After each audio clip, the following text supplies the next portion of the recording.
புடலங்காவ பொரியலா வைக்கும்போது நெறைய பேர் சொல்லுவாங்க, அந்த கலர் மாறிடுது. எங்களுக்கு அந்த பச்சை கலரா அந்த காய்கறிகள் இருக்க மாட்டேங்குதுன்னு சொல்லுவாங்கங்க. இந்த டிப்ஸ் எல்லாம் ஃபாலோ பண்ணுங்க. உங்களுக்கு அந்த காய்கறிகள் சமைச்சாலும் நல்ல கிரீன் கலரா அப்பீலிங்கா இருக்கும். சாப்பிடவே ரொம்ப நல்லா இருக்குங்க.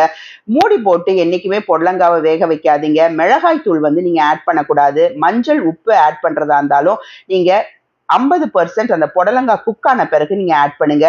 சீரகத்தூளா ஆட் பண்ணாதீங்கங்க. கடுகு, சீரகத்த தாளிச்சுட்டு இந்த காய்கறிகள சேர்த்து நீங்க வேக வைங்க.